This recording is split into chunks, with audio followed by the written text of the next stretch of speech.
It's a very good evening, Zimbabwe. It is a Monday, Manic Monday here on ZiFM Sport. What a weekend of sport it was. I know you're all expecting Mike and I to be glum and sad and all sorts, but we'll not give you that satisfaction. Not never. a chance. Not today. Not today. Liverpool lost, but we are still Barcelona lost. Yeah, but we are still over the moon. In the studio, the dulcet tones you've heard already of Mike Madota. We've got Alois Bunjira here, and of course Sean Tafirenyika, who's our producer. My name is Barry Manandi. It's a crackerjack show because Caps United coach gave credit to his players. Milanzi for Caps United. Driving move. Nyasha Chintuli failed to connect, but Wadi has got range and he powers straight at Tole. Caps United against all odds. The Springboks won the rugby championship. Iskro with the final try. But this is all about the Springboks. Back-to-back rugby championship titles for the very first time. And Chelsea beat Liverpool. It's Cucurella. It's Estevao. And the boy from Brazil has won it for Chelsea. An 18-year-old Brazilian, Estevao, is about to be engulfed by his teammates and by the affection of Chelsea fans everywhere. My reaction, whatever. What your reaction is, get in touch with us on social media, 0772168045. That's our WhatsApp number, at ZiFM Sport on Twitter, as well as, of course, across all the other social media platforms. Next, our power play, Manic Monday. ZFM Stereo is untouchable. From Rufaro to Barberfields, Mandava to Nyamunga, all the perfect moments in the Castle Lager Premier Soccer League come together on ZFM Sport. 0772168045 is our number right here in the studio. The power play. The play. I was about to say play of the day. Peppa Pig next. The Peppa Pig. The power play for today, Armin van Buren featuring Sasha, Set Me Free. And I'll tell you who has been liberated. It's Ian Bakala. He is front and center on the show today. And Caps United coach Ian Bakala. As you can tell, Iko Cash, Alois Yashika, Sean Tafirenyika, so he's right there at the top of the show. Caps United coach Ian Bakala credited his players for their resilience as Ishmael Wadi's first half strike dented Simba Bhora's chances of retaining the Castle Lager Premier Soccer League, while also boosting Makepekepe's hopes of survival. The 1-0 win for Caps United handed the defending champions their first home league defeat of the season at Wadzanai. Now, Mike, I make jest of it and talk about Alois slipping some money to our producer, but in truth, it's a big result because nobody expected that Caps United will be able to go to Wadzanai, where Simba Bhora doesn't lose often, and get all 3 points. At best, people thought perhaps a draw. Listen, we have to just go back to Friday's show when we were talking about these games and building up to these games. I think you weren't in the studio then, but Alois was here, and there was a lot of naysayers who were saying that, you know what, Caps United, You're right. Caps United is going down, Caps United is going to be relegated. And I remember Alois asking the question that, listen, a lot of these haters forget that Caps United is still above Dynamos. And that if Caps United wins all its matches, they've got fate in their own hands and destiny in their own hands. And that is exactly what Caps United did at Wadzanai. They won. They got 3 points, and now look at them. They now actually sit 2 points ahead of Dynamos. And all of a sudden, the discussion now goes back to Dynamos. The pressure is on Dynamos, because who would you rather be at the moment? I'd rather be Caps United because Caps United is out of the relegation zone. Yes, Dynamos is out of the relegation, but they're just right there next to the relegation zone. So for me, huge result for Caps United to go to Wadzanai and beat Simba Bhora, a team that's chasing the title, a team with that sort of quality, and to do do it on their own patch, I think speaks volumes of Caps United's resilience. And we questioned their mental state. Yeah.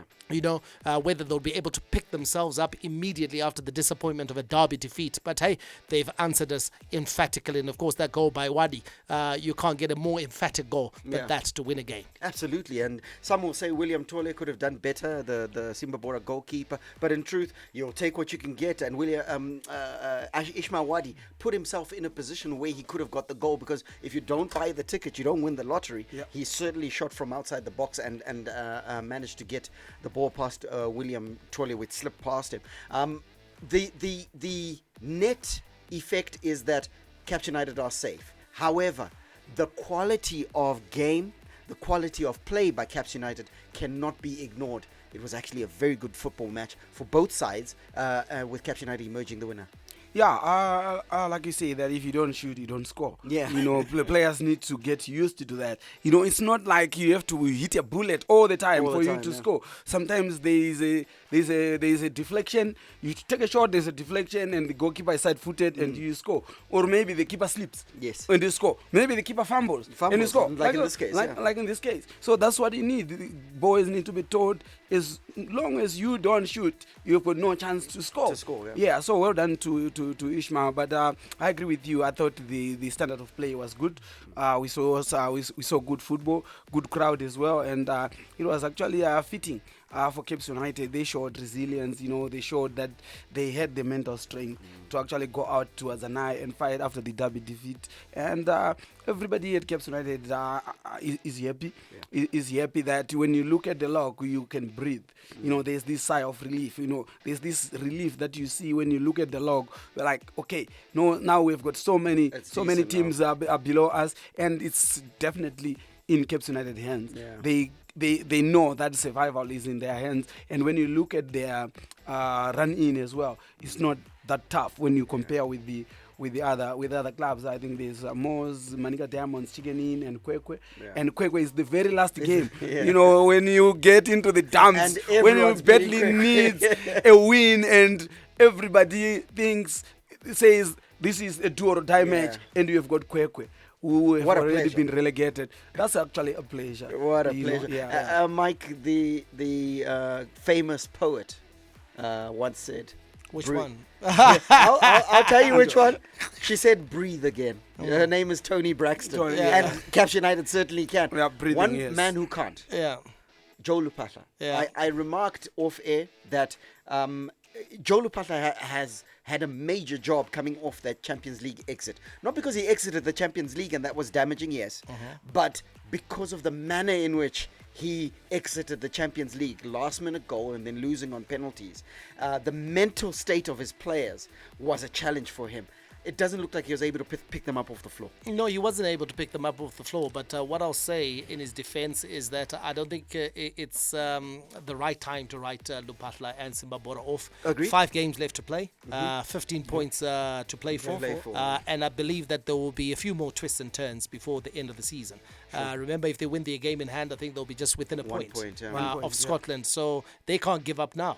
To give up on the title with 5 matches to go, I think is totally ridiculous.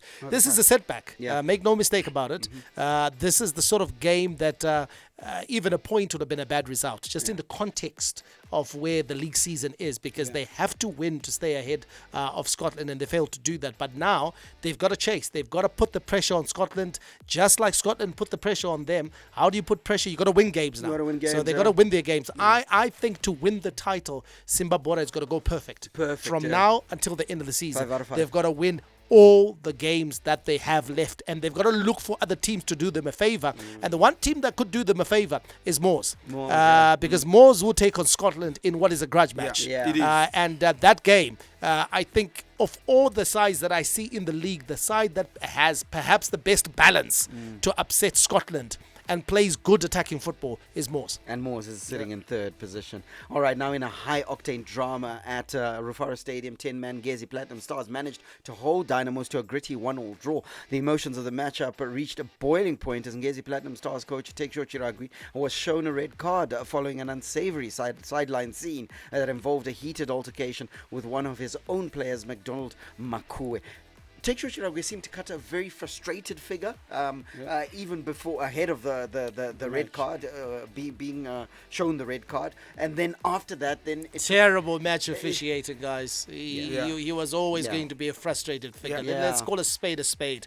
Terrible. That's one of the poorest officiating performances that we've seen all season. Sure. We had seen a slight uplift in the standards of refereeing ever since, of course, ZiFM started to crack down on match officiating, and there was scrutiny that was brought to bear on match officials. But that level of officiating, no doubt, you don't make any excuses for the man and what he did. Yeah. But I'm saying that the level of officiating there was very poor. But the conduct of Chiragwe, even poorer. Even poorer. On the sidelines, you get sent to the stands, and then it took nearly his entire technical bench to restrain him. He's not a big fella, okay? Yeah, but they were also overzealous. They were rather. And then obviously then to slap his own player, it was just a sign of it boiling over.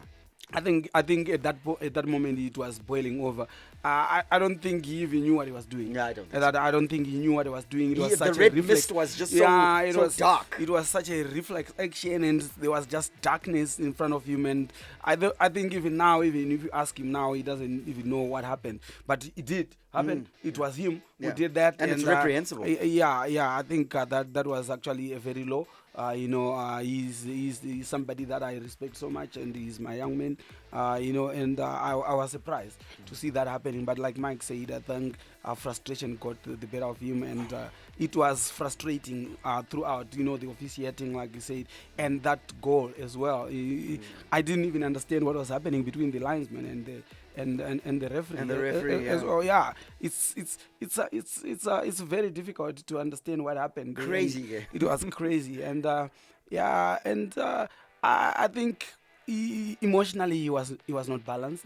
On the day as well, and he went on to keep on pumping the adrenaline even off the field, in the stands. He kept on coming. He wanted to be involved. He still wanted to coach, and still the coaching was very emotional as well. And it was, So I don't know. I think he was in a frenzy. I hope he has calmed down. I hope he has really calmed down. He's issued a statement now. And a statement of apology to all stakeholders, including the player that he gave Gwati. He's apologized, and I hope that we can move on from this, but no doubt he's going to face disciplinary proceedings. Of course, he has to face that. He certainly. And I think the issue, I think he's put himself in a very uncomfortable position. Because precedent was set just last week with the Yada official for the violent conduct in the dressing room. And that length of ban. And so he's got the Premier Soccer League. They have got to make a decision now. They're in a challenging position. The club, Ngezi Platinum Stars, have got to make a decision.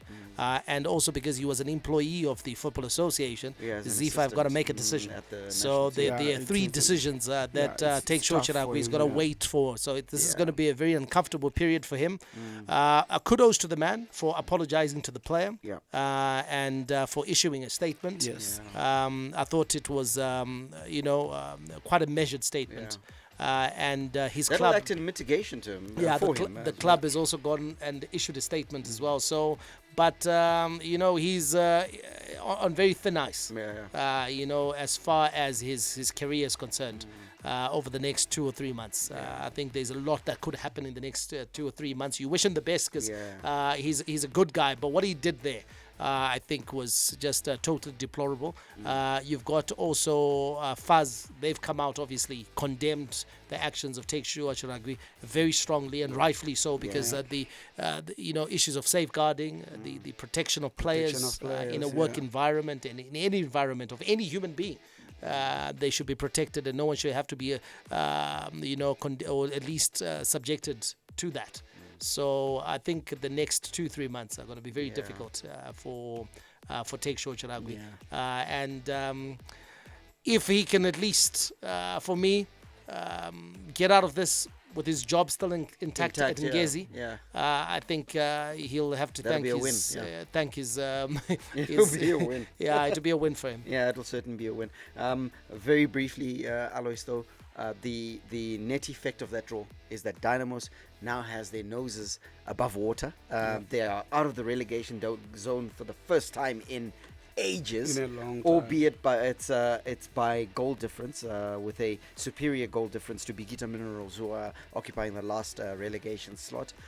This will be absolutely brilliant for Kelvin Kayindu, who hasn't lost a match since he took over the job. Yeah, it's brilliant. The fact that they are not in there, they're not in that red zone, is good enough for me. And you can actually be tempted to say that it's also in their hands. Yeah. You know, save if for Bigita wins some games 5-0, but actually if they win all their games, Well, the team's winning 13-0, so it's not out of the realm of possibility. So we might not say that it's not. So it's still not in their hands. But it's good to look at the log and see that you are not in that red anymore. Zone, so it gives confidence and it gives some energy. So they are now looking forward to the next game and saying that, you know what, we are out now. Yeah. We can also move forward and go up the log. I don't want them to go out, to be honest. Yeah, no, they're not going to go out. And I'm happy for Kelvin Kayindu. He has done some phenomenal job. All right, your weekend results out of the Castle Lager Premier Soccer League Scotland 1-0 winners over Chicken Inn on Friday at Barberfields.